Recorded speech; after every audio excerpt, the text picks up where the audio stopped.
This week, Sony, Nintendo and Take-Two reveal some big numbers. Valve delays its Steam Machine announcement. Epic gives an update on its store, and we reveal the biggest video games of 2026 that are not called GTA 6. Hello and welcome to the Game Business Show. In a moment, I'll be joined by US data expert and Circana game boss Mat Piscatella. Matt and I will be reviewing the US market performance in 2025 and also give our thoughts on the big games of the year. But before I get to Matt, let's run through some of the big stories of the week. And let's start with Nintendo. Nintendo hit 1.9 trillion yen for the 9 months ending December 31st, $12.3 billion that is. Some rise of 99% compared with the year before. Profit is up a smaller but still good 21.3% to 1.9 billion. Console sales for Switch 2 are on track to hit their target for the year, which is 9 million shipments. 17.37 million Switch 2 shipments have been sold so far. It is selling faster than Switch 1 overall, although things did slow down, mostly in the Western markets, towards the latter half of the year. That and a few other things have spooked investors around Nintendo. Their share price dropped 11% following their financials. This is partially due to concerns of slowing momentum for Switch 2, a relatively slow uptake of new Switch 2 games, and concerns around rising chip prices and how that might impact Nintendo's profit margins. Those are all legitimate concerns. I mean, I'm also concerned about those things, but these are really sort of short-term challenges. And it's really, you should think about Nintendo's franchises and how they've grown, and some of the numbers around their software, particularly their big IPs, doing really well. Mario Kart World is now on 14 million sales. That's a mega number for any game anywhere. Pokemon Legends ZA across Switch 1 and Switch 2 is on well over 12 million copies. I think 12.3 million, that number. Donkey Kong Bonanza is doing solidly, well over 4 million units now sold. And even Kirby Air Riders, 1.8 million units. That's not too bad for a Kirby racing game. So lots of good numbers there. Metroid Prime 4 not so well. Metroid Prime 4 Beyond is on 1 million sales across Switch 1 and Switch 2. A million sales is nothing to be sniffed at. Obviously, that was a big budget title. A lot of development time spent on it. Didn't overly win over critics. But overall, Nintendo remains a strong company. It's easy to get lost in the slowing sales and how Switch 1 is doing versus Switch 2 and what does smaller profit margin mean for shareholders. I tend to look at the big picture, and Switch 2 is already going to be on 20 million install base within the first 12 months of the launch. There's some big games coming. Hopefully we'll hear about them pretty soon. There's a new Mario movie coming that's generated a lot of buzz. I think big game or two, and we might be feeling a little bit more confident around Nintendo going forward. And one obviously positive side note, Switch 1 has now become the best-selling Nintendo console ever. It's close to PS2, it probably won't get there now. It's a fun stat that, but ultimately meaningless. Comparing a modern games console to one for sort of the pre-mobile era, sort of the early internet era, is somewhat redundant. But we love these headlines, and obviously it's the most successful handheld of all time. I'm going to stick with financials. Sony have just released these financials just as I was recording this. They've sold now over 8 million units of its PlayStation 5 console. That's for the October-December period, 8 million. It's a 16% decline over the quarter a year earlier, but then it's in its 6th year. It was a bit of a weaker release slate overall for the games industry over Q4 as people moved out for GTA, which didn't end up arriving. It does mean PS5 has now sold 92.2 million consoles. It's basically neck and neck now with the PS4. Also, PS5 was the best-selling console of the quarter, outperforming Switch 2. So really good numbers. It's a little bit down. Profits up, though. PlayStation profits up 19% to 140.8 billion yen, so about $897 million. That's again helped by higher software sales and weaker yen, particularly software sales get called out. And I love this because the haters around this game upset me. Ghost of Yotai exceeded sales of its predecessor during the same period and significantly contributed to Sony's results. Sony also cited Helldivers 2 and MLB The Show as strong contributors to their numbers as well. Obviously, Sony has the same issue as Nintendo, which is around these rising hardware costs and component costs. It's a concern. Could we see prices rise? Nintendo hinted they might not raise prices. I'm hoping perhaps it's a short-term issue, but it is certainly a concern. Speaking of someone else concerned about the rapidly increasing price of PC components, another story this week is Valve is delaying the announcement, has delayed the announcement of its Steam Machine and Steam Frame release date and pricing because of those rising component costs. They said in the blog post, when we announced these products in November, we planned on being able to share specific pricing and launch dates by now. But the memory and storage shortages you've likely heard about across the industry have rapidly increased since then. The limited availability and growing prices of these critical components mean we must revisit our exact shipping schedule and pricing. particularly around the machine and the Steam frame, less about that new controller they're doing.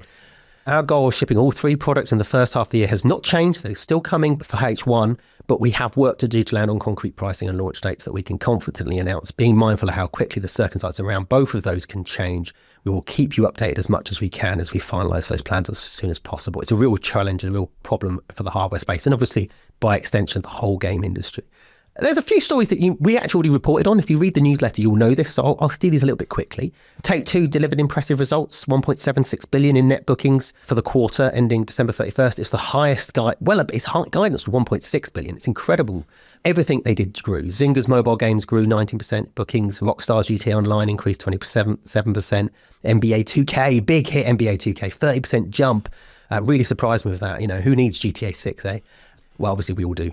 Don't take that back. And in fact, Take-Two has reiterated the game is coming November 19th still. And Strauss-Zelnick even took the unusual step of saying there's going to be marketing happening in the summer to try and reassure us it's definitely coming.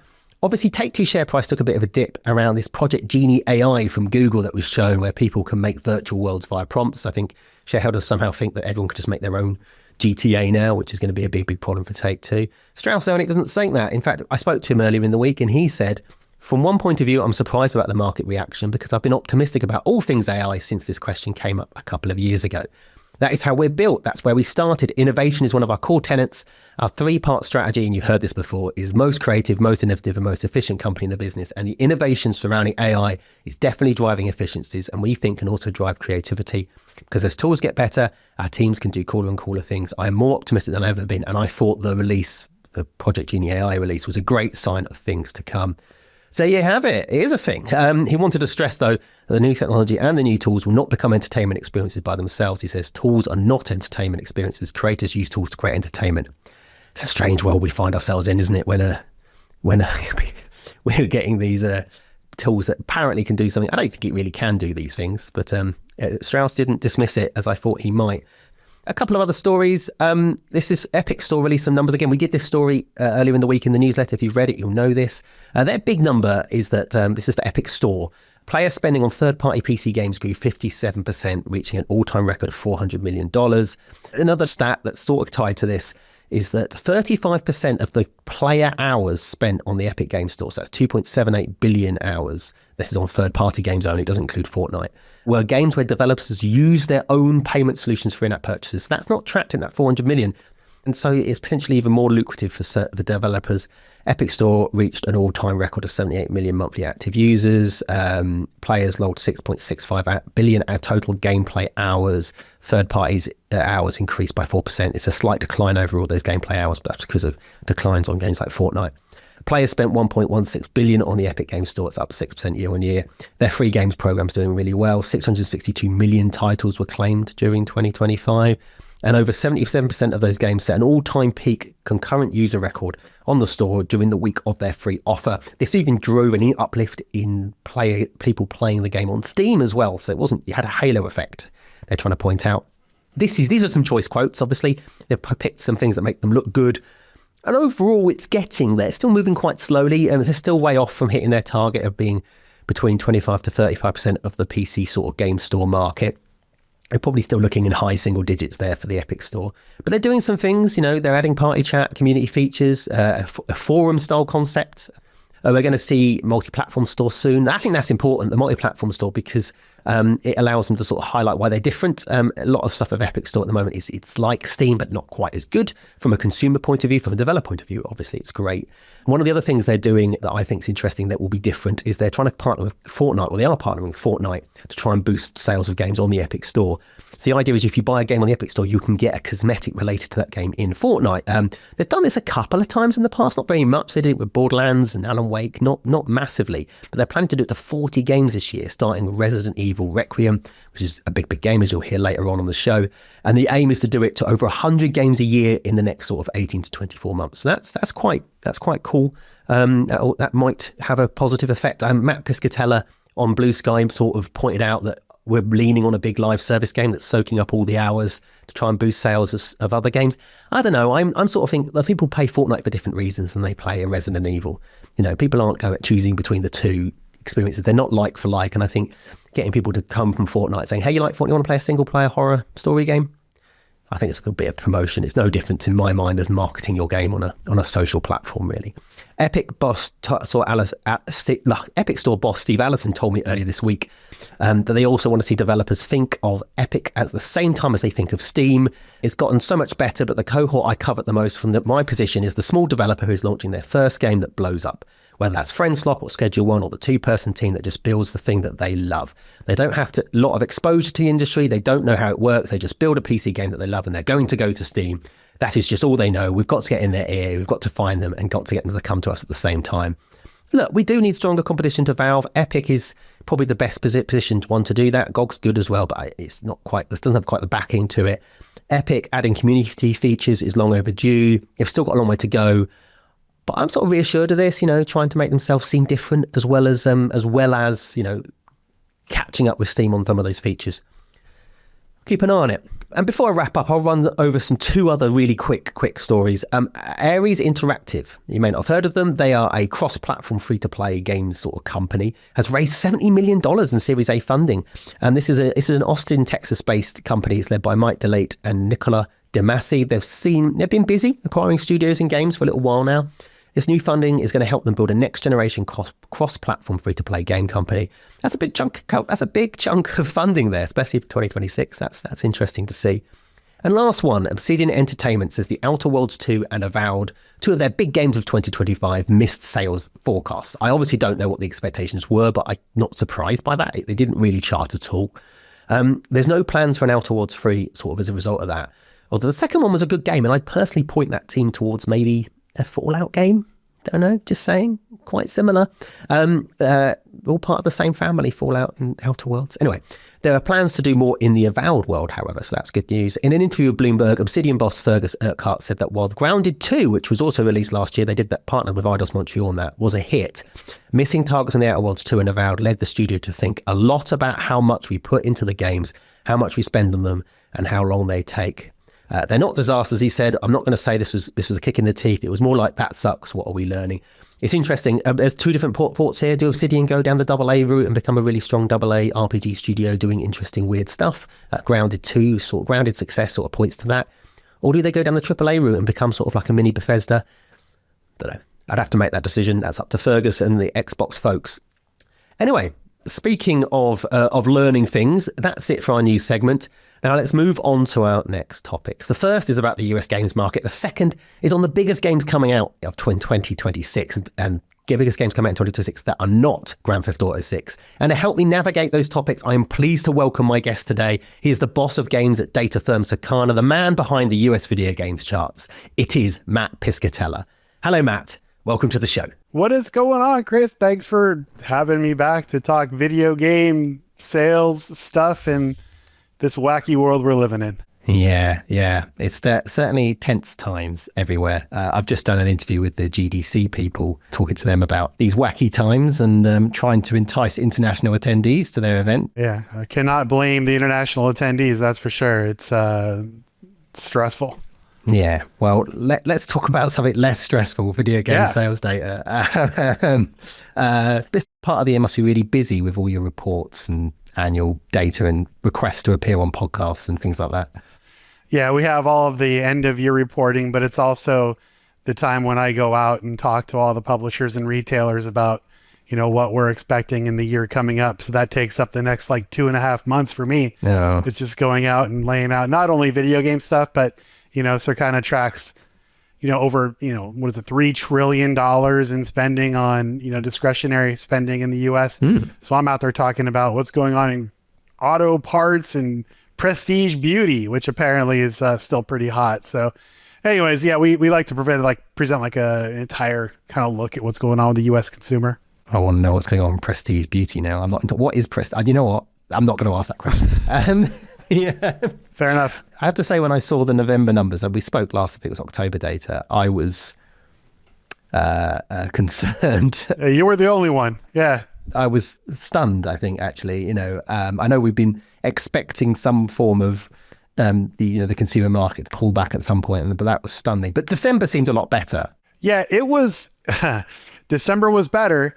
But up until the third or fourth week of December, it really wasn't. Video game consumers in particular, in the US in particular showed up extremely late this year. Like, the results that November showed were not looking all that different in the first and second week of December. It was only at the very end where we saw people show up. Really? I mean, there's just, fortunately they did. And, we have another year of basically treading water in the US market that we've been in this kind of phase now since 2022 of just, up and down a point or two, and just the mature market has matured. Yeah. But this year I was a little worried. But we did come in ultimately, spending came in ahead of our, early year forecast. Yeah. People kept spending, especially higher income and more affluent consumers kept spending, while the lower income and less affluent consumers didn't.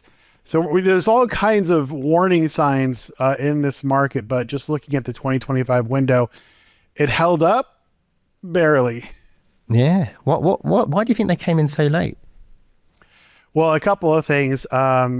People were in the US really looking for the best possible deal. They were looking for some relief in terms of pricing compared to everything else that's hitting the US consumer right now. I mean, if you look at everything from pricing from housing to insurance, it's escalated rather dramatically. And so for discretionary categories that would include things like games, people are waiting and waiting and waiting, trying to find the best deal. Sony was out there with its PlayStation 5 discounting and really benefited from that discounting, whereas something like Xbox Series did not discount at all. In fact, raised prices a couple times during the year and really suffered in the holiday window because of that. So it was a lot of waiting and hoping to get the best deal possible. And then, ultimately you run out of time and you still need something under the tree. Oh, okay. Oh, that makes sense. I have to say, it was an unusual top end of year chart, not seeing Call of Duty in the top 4, top 2. I mean, occasionally you get a Hogwarts Legacy or Red Dead Redemption 2, I guess, but I was a bit surprised by that. But it's interesting because I always find it funny because people talk about, it came number 1 in the charts, but it's like Battlefield 6, NBA 2K26, Borderlands 4, Monster Hunter Wilds, and Call of Duty Black Ops 7. If you went to all the publishers of all those games and said, well, you satisfied with those results, I think you'd only get 2K with NBA 2K26 saying, yeah, I'm pleased with that. But I think Battlefield 6 is sort of had a bit of a, the Battle Royale didn't do quite as well as I think they wanted to do. Borderlands 4, Take-Two came out on record saying the PC version underperformed and overall it's a little softer than they'd liked. Monster Hunter Wilds flew out of the gate and then sort of ground to a halt, and obviously Call of Duty struggled. It's just, but it was a difference. I say it's been since 2008 or something since Call of Duty wasn't in that either top spot or second spot. It was. Yeah, and as a franchise, it had been the best-selling franchise for over a decade, and that stopped this year. In fact, both Battlefield and NBA 2K as franchises outsold Call of Duty this year. So yeah, it was definitely a bit of a change at the top, but really not much of one. I mean, Call of Duty was still there. Yeah, but NBA 2K in particular had an outstanding year, significantly above last year. One of the best years in franchise history. So in that respect, really well. But like you said, even when you're at the top of the charts, it doesn't mean that you're as profitable as you want to be. And a lot of games that aren't even on the chart were, very positive profit surprises. So yeah, the chart positioning is kind of interesting from a popularity perspective, but it doesn't really tell you much about just how well the game did according to its development and all that stuff. That. Yeah, I thought it was interesting I find it interesting. Obviously, Activision, Call of Duty's always had a third game problem in a way, because the Black Ops series is always very popular, the Modern Warfare series, and they've been sort of looking for that game, just that third game, I guess. And then with Advanced Warfare, Infinite Warfare, Ghosts, and I think one of the World War II one.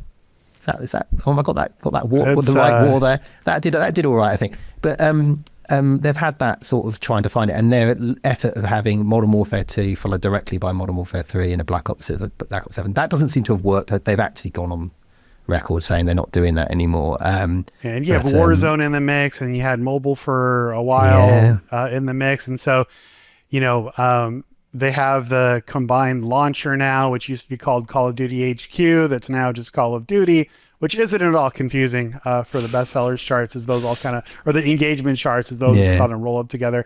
So, it's like they've they've tried to make an offering for everybody, and in a sense, perhaps maybe they've, I don't know, made it not as special or not as one area for people to really focus on in terms of the gameplay. Like they've kind of, I don't know, in my opinion, maybe diffused it a little bit, but who knows?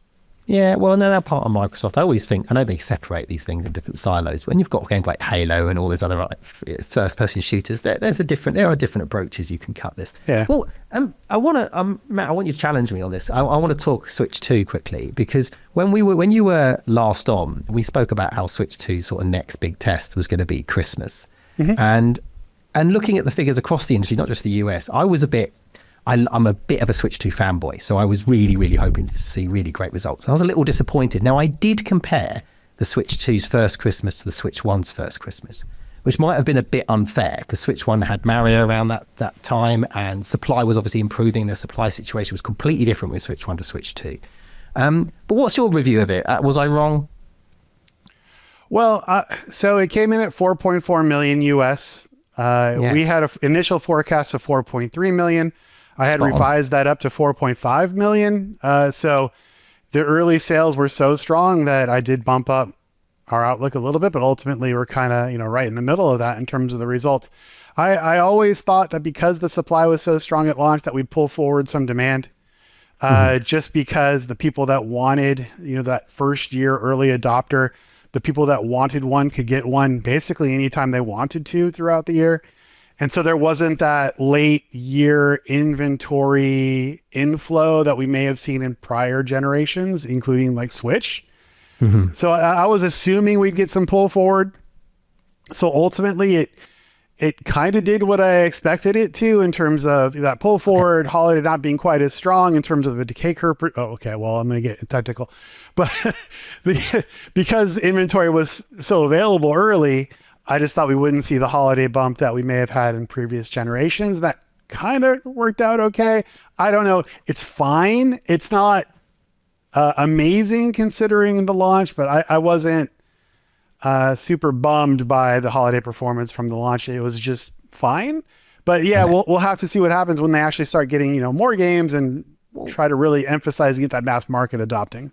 I know we talk about this quite a bit, console space, and you're understandably concerned about the economic situation. But I think I often say, before you get to the point where people say they can't afford this because the costs are so high, first we have to get people to want the machine. And I'm not talking. I think people. I really wanted to Switch 2 because I've got a load of Switch 1 games. I'd love them to run better and look better, and I'm play it all the time. I want to get the next device, and I think we're seeing a lot of that. And yes, there's Mario Kart and Donkey Kong Bonanza, but that last one's quite niche. I don't feel they've delivered a compelling, one of their big games yet. And I actually think the same is true, particularly at the moment, probably not over the course of the whole generation, but at the moment of PlayStation, Xbox as well. Like I don't, we talk about, the economic situation, but November and December for consoles was really quiet. There was no, Call of Duty didn't underperformed, and so there was nothing else, because I think everyone would run away from GTA because they expected it into that slot. So I really want to see something, what might happen when Nintendo drop a Mario or a Zelda or a Pokemon, one of those big titles. I'm sure that'll cause another surge of interest. But yeah, I'm worried about the console space, not just because of the costs and all that kind of stuff. I'm not seeing the games. This year looks better. 2026 looks better, I think. But yeah, I waffled. Yeah, I mean, it looks better in particular for the enthusiast audience.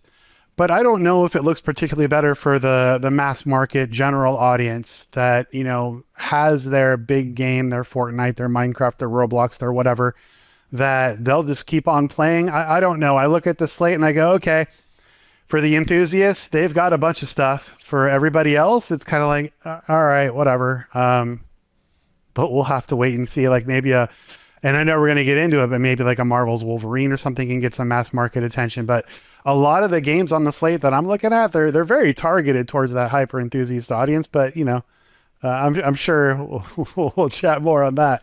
Yeah, we'll talk about. So the second part of this, we'll talk about 2026, because I think we've got. Well, it's an interesting one. But I'll quickly end. I'll talk. Subscriptions was another bit you brought up, and it did well last year. And one thing I keep meaning to ask you: how much of this is down to the price rises on subscriptions, or are we actually seeing an increase in people subscribing? Well, so what's interesting is, yeah, a lot of it's because of the price increase. A lot of it's because of Nintendo Switch Online adoption with Switch 2 buyers. But we also have like the MMOs, like the old school MMOs. The Star Wars MMO had a nice surge there during the early part of the year.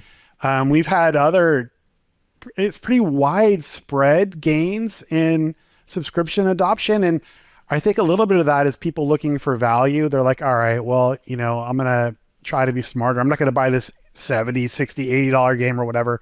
I'll just sub up to this old favorite of mine for a couple months, see what happens. But the subscription services overall are starting to see more and more adoption. And it was one of the bigger drivers of the performance in the content space in the US, which was a little bit surprising because subscription had been flat for so many years coming into last year. But since 2024, 2025, we continue to see subscription gaining momentum, which is a little surprising to me. Yeah. Yeah. Well, I'm still skeptical that there's much growth in it, but I'd love to be wrong. Anything that surprised you from the year, apart from November?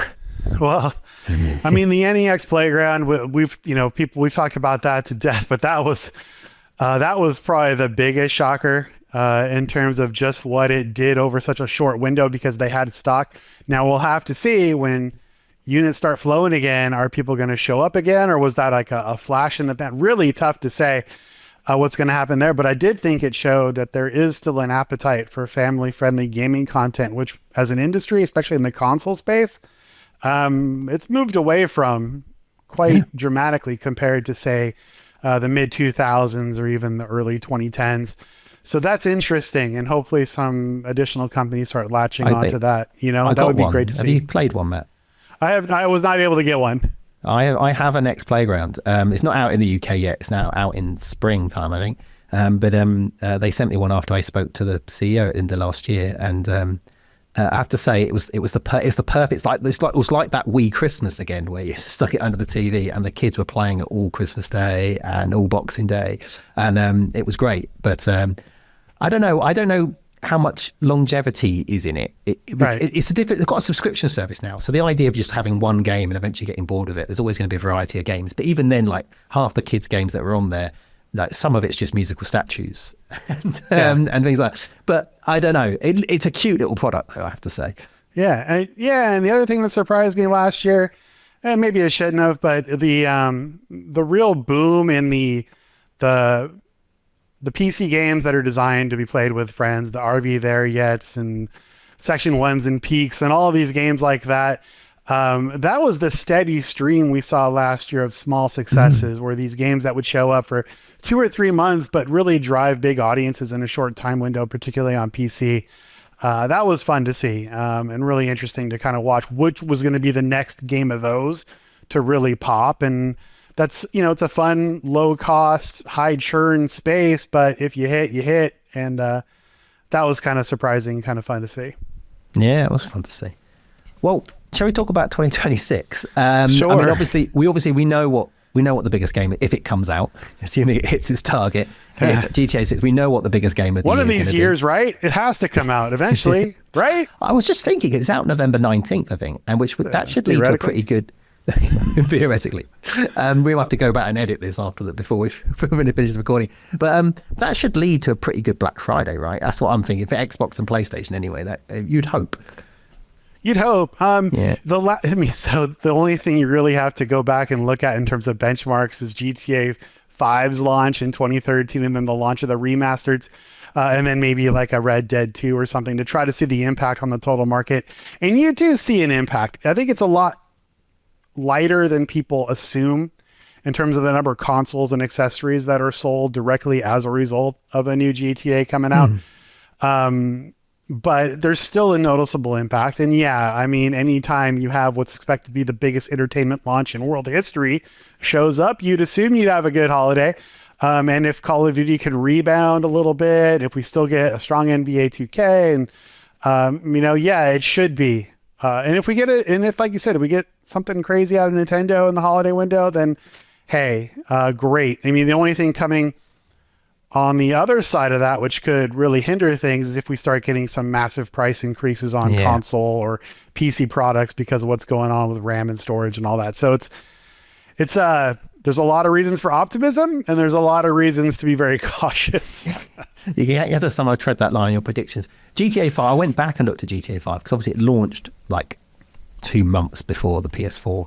This is how upsetting it is. It launched 2 months before the PS4 and the Xbox One. But but what's interesting is I'd be interested. There is this is pure anecdotal, but I've got so many friends that haven't actually owned a PlayStation or an Xbox since GTA 5, right? And GTA 5 also wasn't the first GTA on that platform. It was the second GTA on that platform. And they're now talking about this and they're excited about it. So I don't think there's actually any historical data to be able to actually draw any conclusions on. The benchmarks are garbage when you're looking that far back in time, right? Yeah. So you never know. Like the only recent example we have of something like that in the US is the launch of EA Sports College Football 25, which came out last year, of course. It was the best-selling sports game in US history. For the UK folks, it's football, but you use your hands a lot. That actually had a pretty strong impact on hardware sales. We did see a pop because of EA Sports College Football. So if you use that as a guidance and you expect GTA to be a bigger deal, then yeah, it should have a bigger impact. But yeah, when you're just looking at historical benchmarks, there's all kinds of reasons why you shouldn't. Small sample, long time ago, things have changed, blah, blah, blah.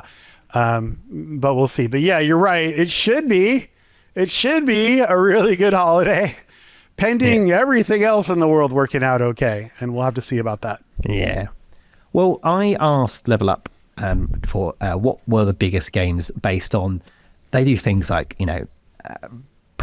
social media posts, influencers, what influencers are talking about, what's coming out of official channels, what have views on TikTok, views on YouTube, engagement numbers, how many likes and shares, and they do all these sort of metrics so you can decide which games are going to be the biggest games of the year or some of the most talked about games of the year. So I asked them for a list. I know that you've got similar consumer sentiment stuff, and I thought, okay, I asked them, what are the biggest games according to your data of 2026 that isn't GTA? And number one by, an absolute mile was Resident Evil Requiem.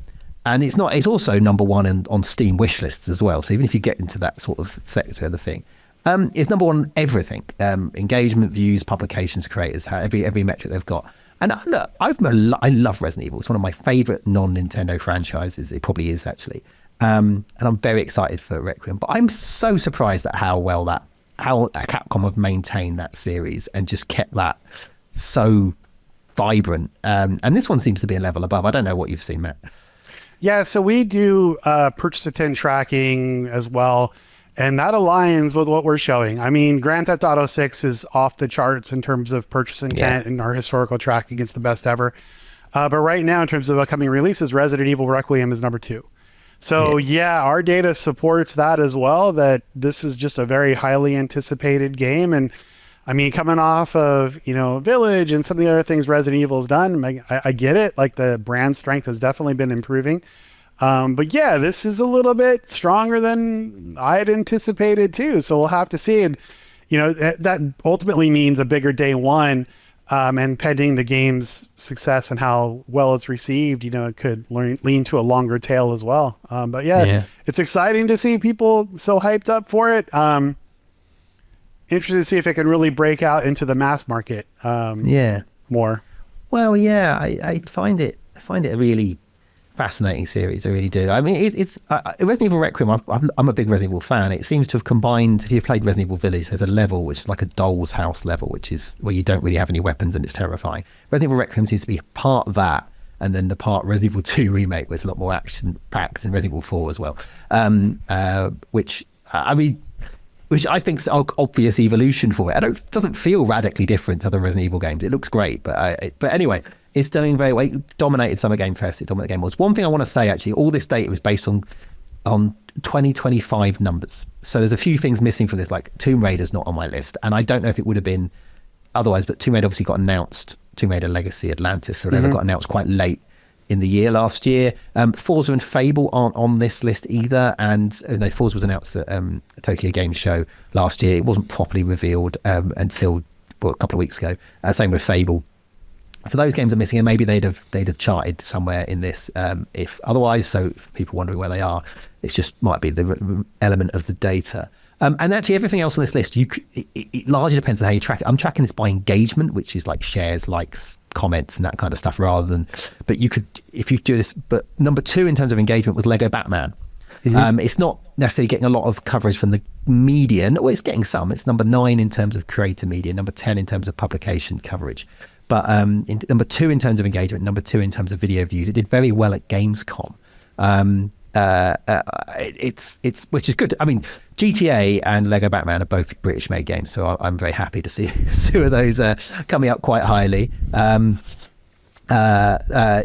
that's a. I know Lego games are always huge; they're always big. I think people underestimate them, but I don't know. Are they as big in the US as they are over here? Because over here, they can sometimes be like the number 2 game of the year.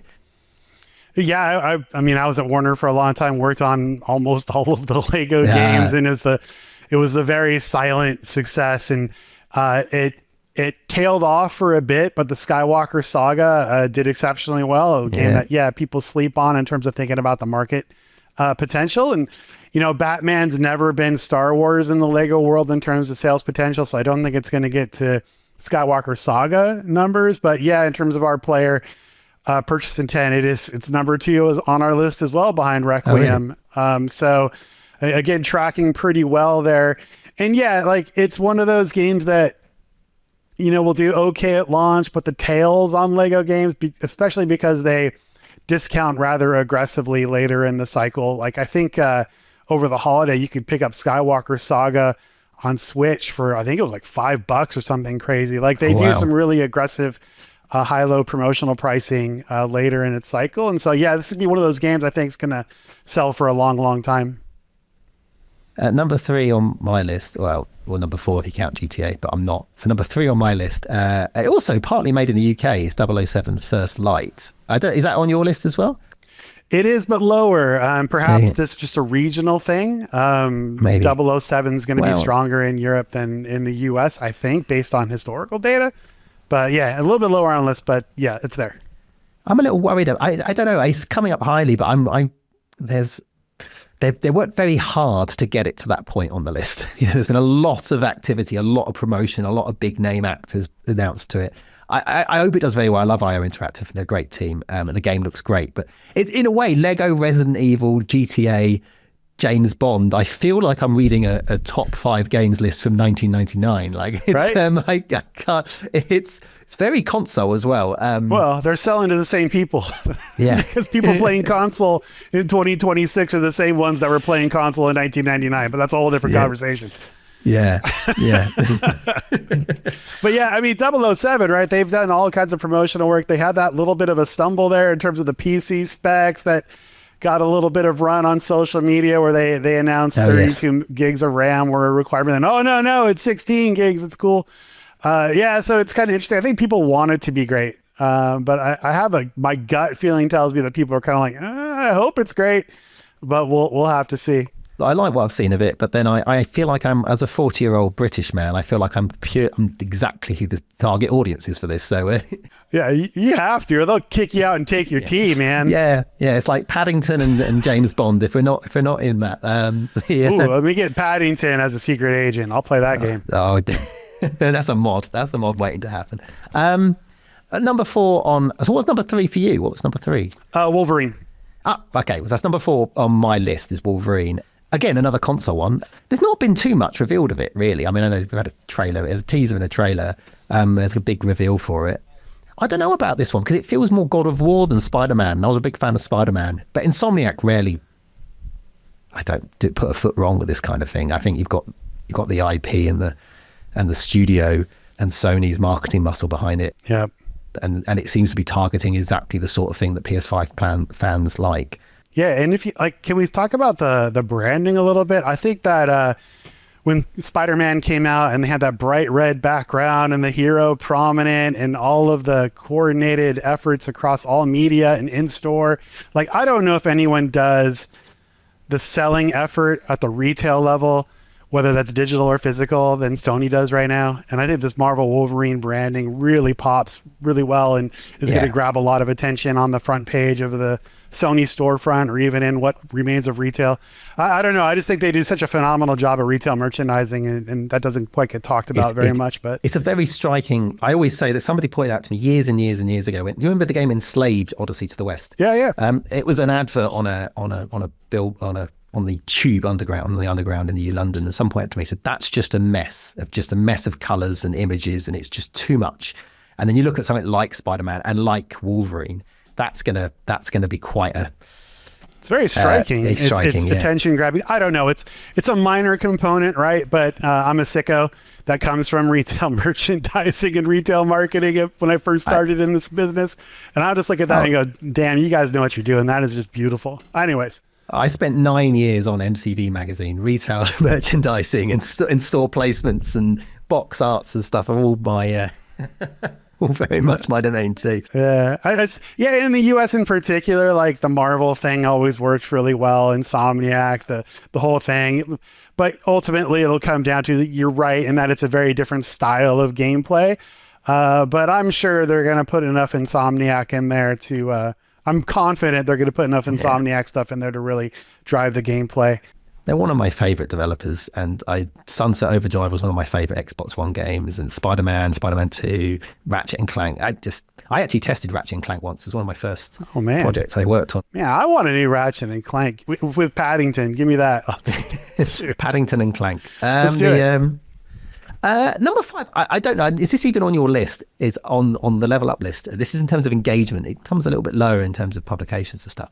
The Dust Bloods from Software. It's the first new IP on my list. Yeah, so spoiler alert for later in the list.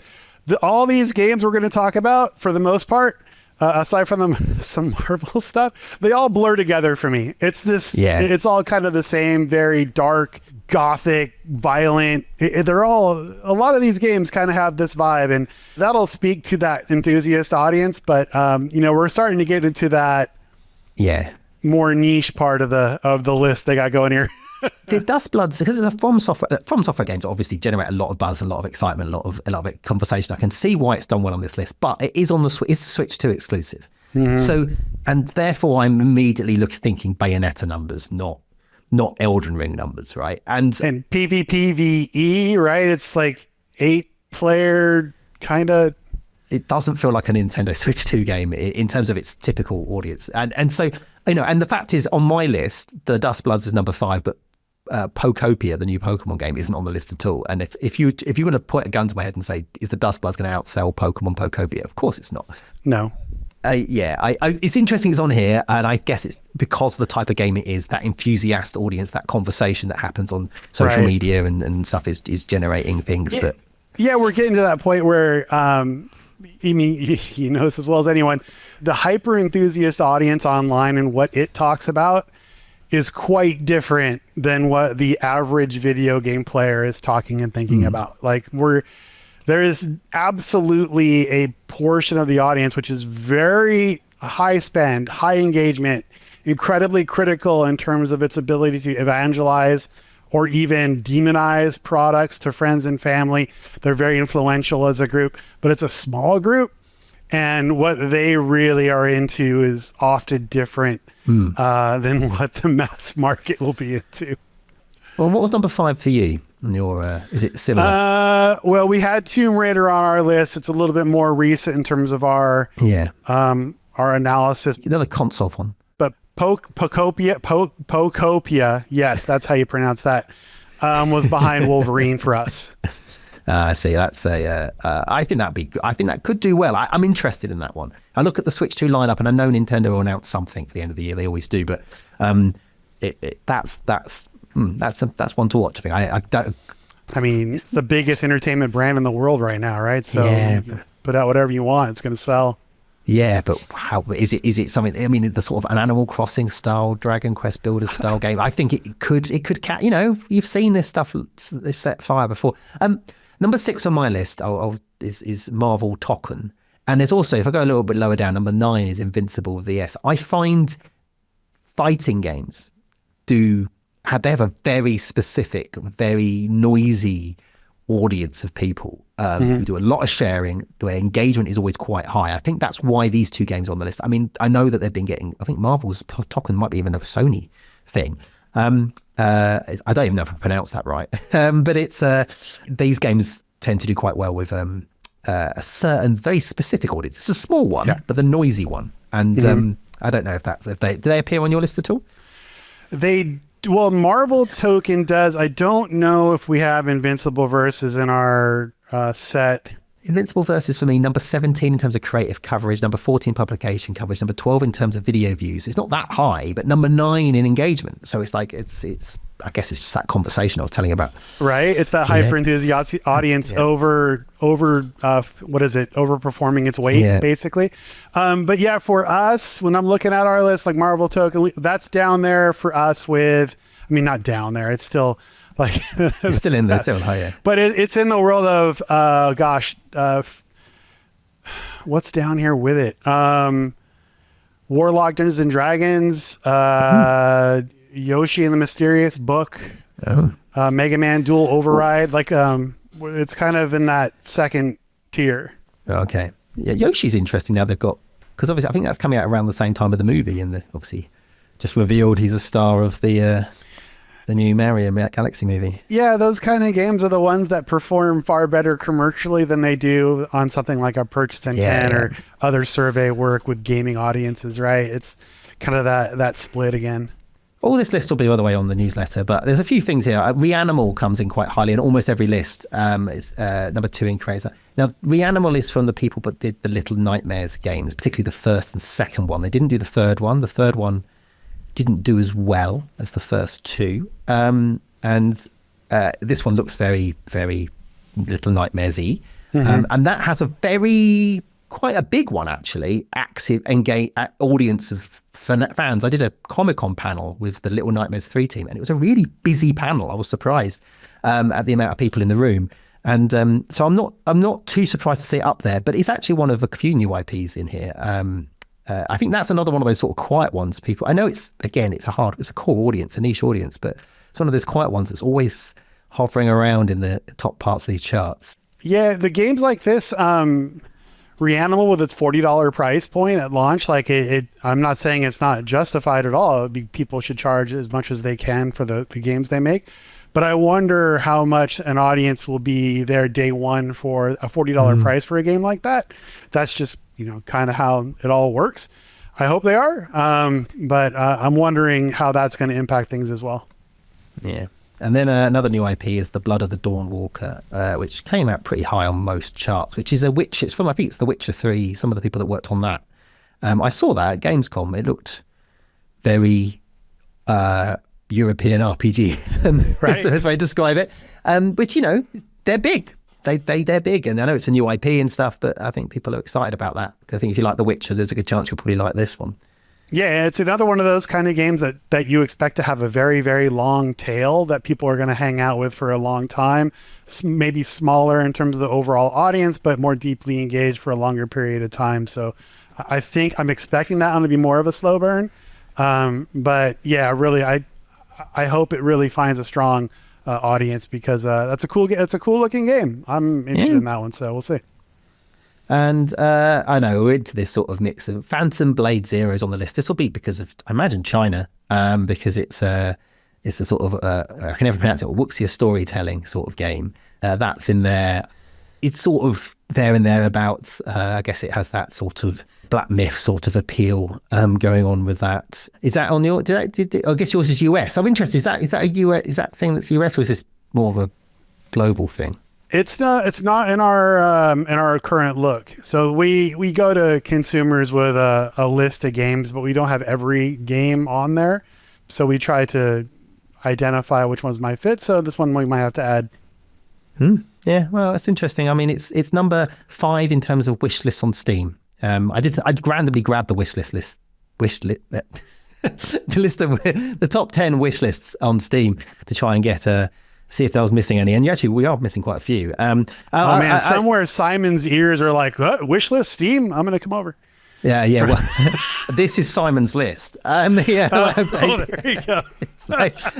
Fair enough. So, yeah, I'm not. Yeah, this is information he knows. I also put in number 11 on this is Pragmata, because Pragmata actually came in the top 10 for creators, number 4 for creators, number 3 for publications, number 9 for views. Just missed out by engagement, but was in the top 10 for everything else. And it's number 6, on the Steam wish list. I'm actually pleasantly surprised by this, because I played Pragmata at Summer Game Fest and I loved it, and it gave me the vibe of like Vanquish and PNO3, if you remember those sort of games. It has that sort of look about them.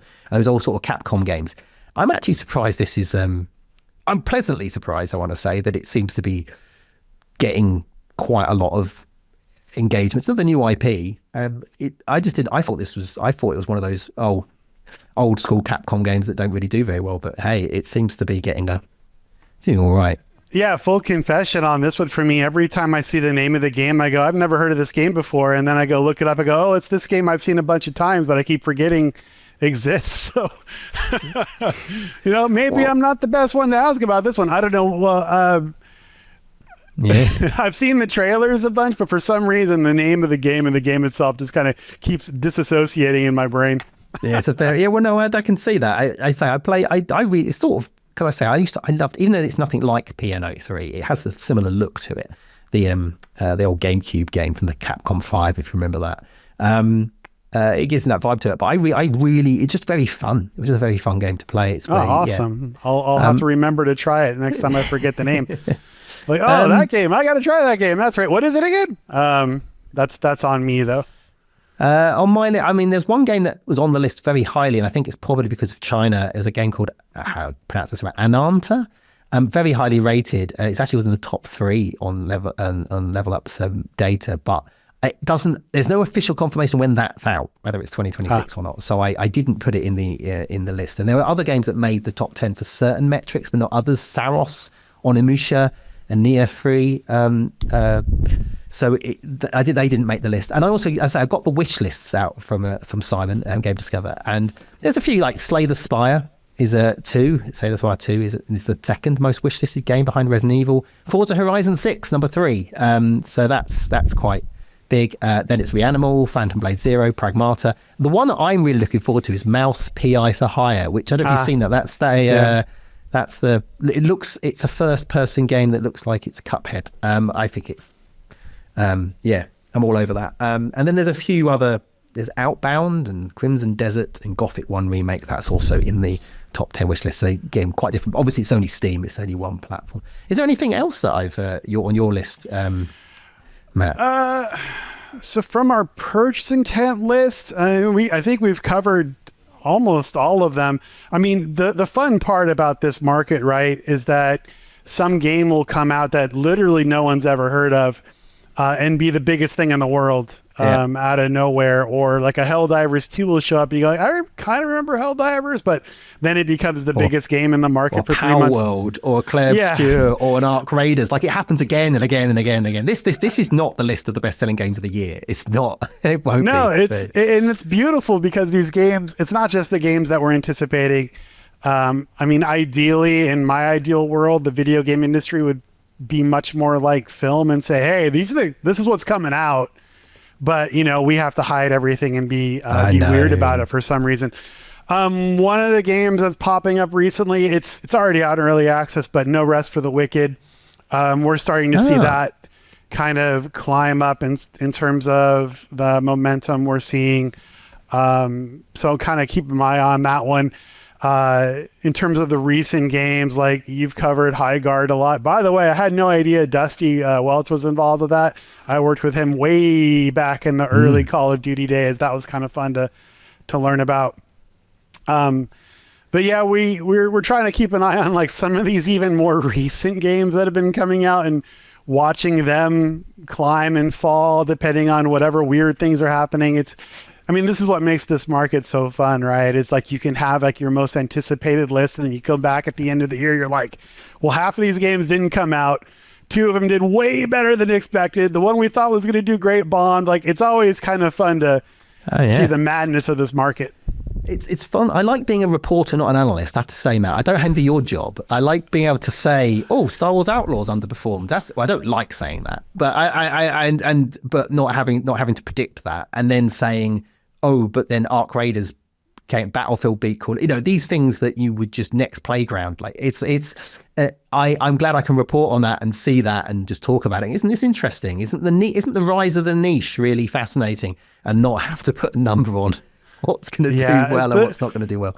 The fun part is right now, because of all the chaos in the market when it comes to tariffs and pricing and all of the madness going around there, is I'm going to folks now saying, here's my forecast, plus or minus a lot, because who the hell knows? And like, you show a hardware forecast for this year, and I just kind of laugh when I'm doing it, because I go, this could all be blown up by 3 p.m. today if we see $100 price increases, or God knows what's going to happen. I wish we could get some stability in what we can assume for the market. So in that respect, it's not the best, because every forecast you make has these huge error bars on it from things you can't control.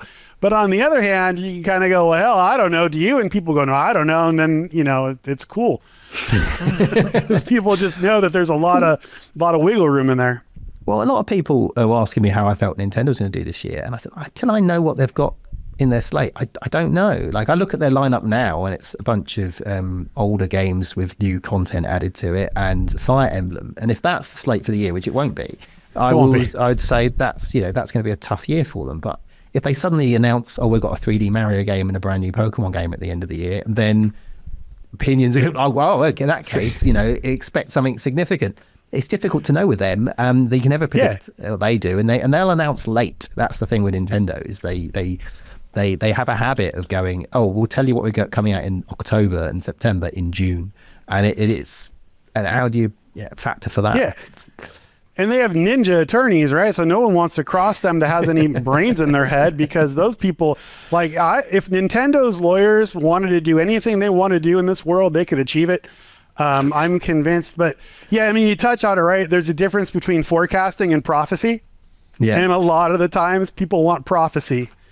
And I go, I'm a forecaster, baby. Like, I'll give you my ideas about what could happen, but I ain't Nostradamus over here in the video game world. I can only know what I can assume, right? So with anything, you try to get your assumptions right, and then the forecast will follow correctly. A lot of people want that prophetic, this is what's going to happen this year, without any of the assumptions being reliable, and that's when it all falls apart.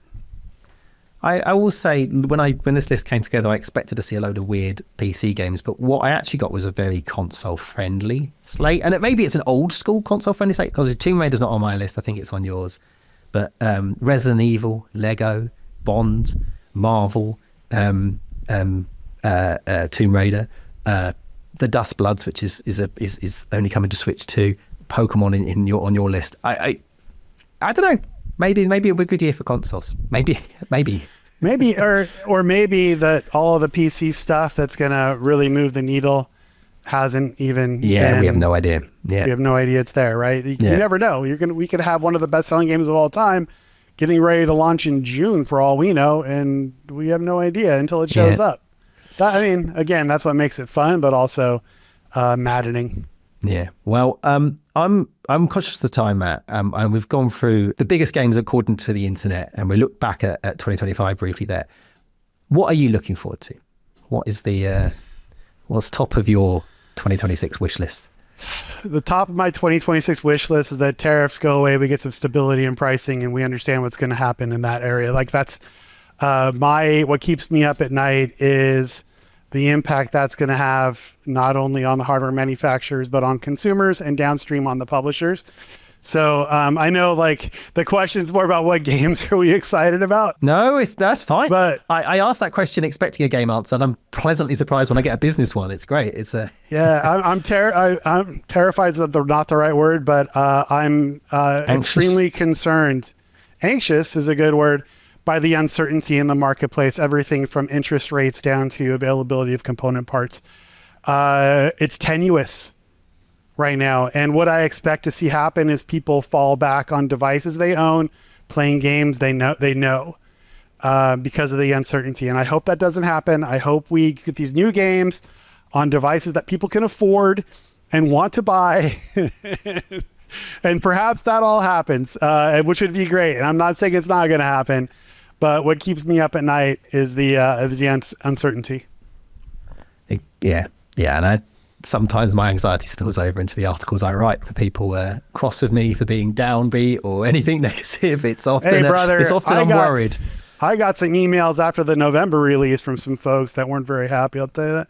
Well, I don't want to report. I want to be stressed. I don't want to report disappointing sales. Like, that is not what I want to report. If anything, I want everything to succeed. It's the reason why I do this show. It's to try and help us all be more successful. But there's no sense in lying about what the reality of the market is, no matter how much we want, whatever. Anyways. Well, we're not going to help people be more successful by misleading. Exactly. It's yeah. But anyway. Not in reporting and not in analysis and not in anything else. Like you have to agree on the truth to move forward. And well, that's just a problem in society at the moment. Well, on that note, I'm going to wrap up. Matt, thank you so much for joining us today. On a real upper there. I love that. It's been a joy having you on, and I'll have you. We'll be back on. You're one of our most popular guests, so we'll definitely be. That's insane to me, but I appreciate that. Thanks for watching, everybody. Hi. Thank you, Matt. Well, that's it for today's edition of the Game Business Show. Do check out the website for some of the big interviews we've done this week, including with the World of Warcraft team. We did that as a podcast as well. And interviews with Take-Two CEO Strauss Zelnick and Epic Store boss Steve Allison. Those are unfortunately text-only interviews, but you can find them on thegamebusiness.com. Indeed, if you go to thegamebusiness.com, stick in your email address in there, you will make sure you receive all the news, analysis, insight, and interviews that we put out, and you won't miss an episode of the show either. Until next time, thank you for tuning in.